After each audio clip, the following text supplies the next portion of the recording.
Bismillahirrahmanirrahim. Assalamualaikum warahmatullahi wabarakatuh. Waalaikumsalam warahmatullahi wabarakatuh. Innal hamdalillah nahmaduhu wa nasta'inuhu wa nastaghfir wa na'udzu billahi min syururi anfusina wa min sayyiati a'malina may yahdihillahu fala mudhillalah wa may yahdi fala hadiyalah.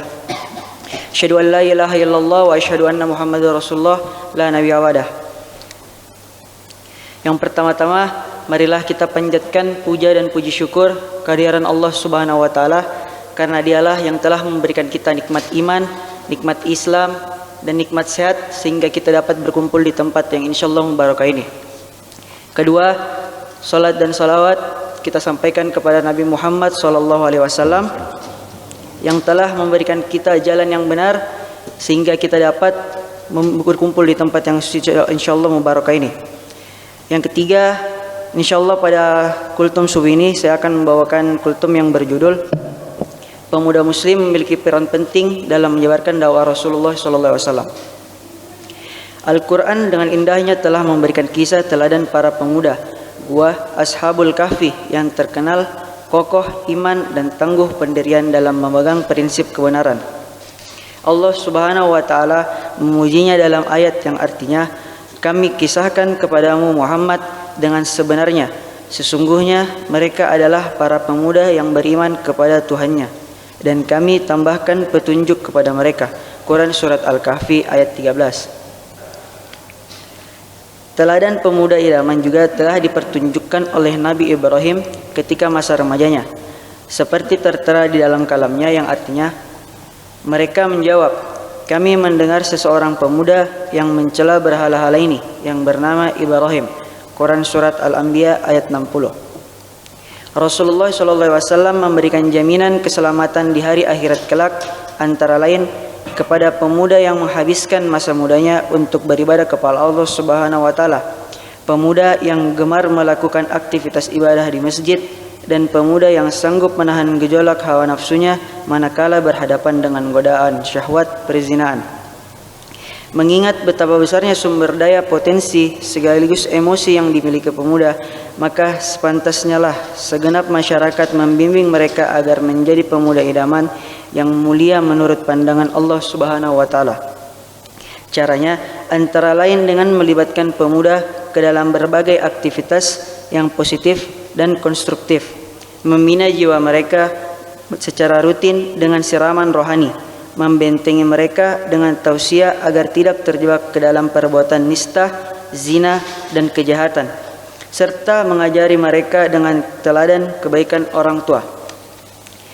Tentang pentingnya memperhatikan pemuda dalam rangka kaderisasi ini disampaikan oleh Rasulullah SAW dalam pesannya, "Aku pesankan agar kalian berbuat baik kepada para pemuda, karena sebenarnya hati mereka itu lembut.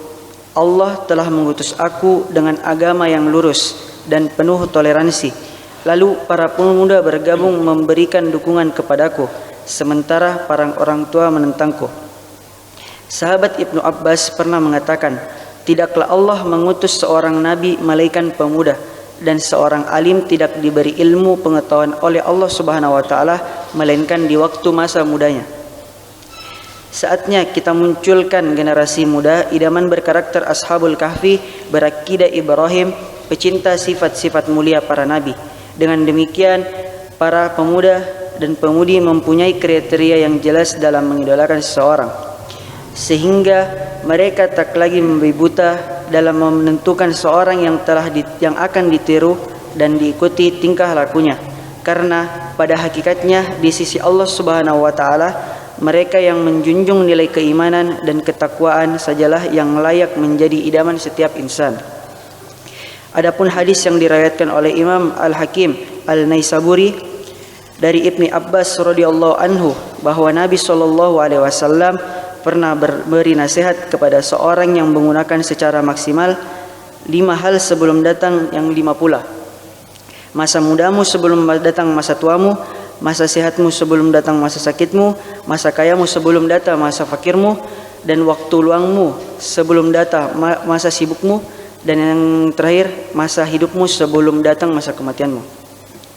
Berikut adapun beberapa sifat-sifat pemuda Islam Yang pertama, salimul akidah, akidah yang lurus. Akidah yang lurus merupakan hal yang harus ada pada setiap muslim. Dengan akidah yang lurus ini, seorang muslim akan memiliki ikatan yang kuat kepada Allah Subhanahu wa taala dan tidak akan menyimpang dari jalan serta ketentuan-ketentuannya. Dengan kelurusan dan kemantapan akidah ini, seorang muslim akan menyerahkan segala perbuatannya kepada Allah Subhanahu wa taala. Dalam dakwanya kepada para sahabat, Rasulullah pun mengutamakan para pembinaan akidah, iman dan tauhidnya. Yang kedua, sahihul ibadah, ibadah yang benar.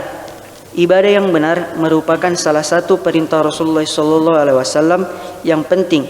Dalam salah satu hadisnya beliau bersabda, "Salatlah kamu sebagaimana melihat aku salat." Maka dapat disimpulkan bahwa dalam melaksanakan setiap peribadahan harus merujuk pada Rasulullah SAW.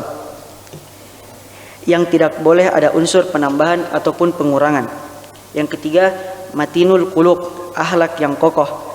Akhlak yang kokoh merupakan sikap dan perilaku yang harus dimiliki oleh setiap muslim, baik itu dalam hubungan kepada Allah maupun dengan makhluk-makhluknya. Dengan akhlak yang kokoh ini, manusia akan bahagia dalam hidupnya, baik di dunia maupun di akhirat. Memiliki akhlak yang kokoh bagi umat manusia begitu penting. Dengan demikian, Rasulullah SAW diutus untuk memperbaiki akhlak dan beliau sendiri telah mencontohkannya kepada kita akhlak yang agung sehingga terdapat di dalam Al-Quran.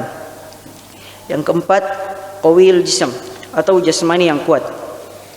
Kekuatan jasmani merupakan salah satu yang wajib dimiliki oleh pribadi muslim. Kekuatan jasmani berarti seseorang muslim memiliki daya tahan tubuh yang kuat sehingga dapat melaksanakan sunnah Rasulullah SAW seperti sholat, puasa, zakat, dan haji, yang dimana harus dilakukan dengan fisik yang sehat dan kuat. Apalagi untuk berperang di jalan Allah ataupun perjuangan lainnya. Oleh karena itu, kesehatan jasmani harus mendapatkan perhatian. Pencegahan dari penyakit jauh lebih utama dari pengobatan. Meskipun demikian, ketika kita sakit, anggaplah sebagai sesuatu hal yang wajar, karena kekuatan jasmani juga termasuk yang penting. Maka Rasulullah SAW bersabda, mukmin yang kuat lebih aku cintai daripada mukmin yang lemah. Hadis riwayat Muslim. Yang kelima, qadirun ala kasbi atau yang sering kita sebut mandiri. Sebagai muslim kita harus mandiri, terutama mandiri dari segi ekonomi. Berkaitan dengan kemandirian inilah seorang muslim amat dituntut memiliki keahlian yang baik, agar dengan keahliannya itu menjadikan ia mendapat rezeki dari Allah Subhanahu wa taala, karena rezeki yang telah Allah sediakan harus dijemput dengan sil yang kita miliki. Demikianlah kultum subuh yang dapat saya sampaikan. Lebih dan kurangnya mohon dimaafkan. Billahi fisabilil haq wastabiqul khairat. Assalamualaikum warahmatullahi wabarakatuh. Waalaikumsalam.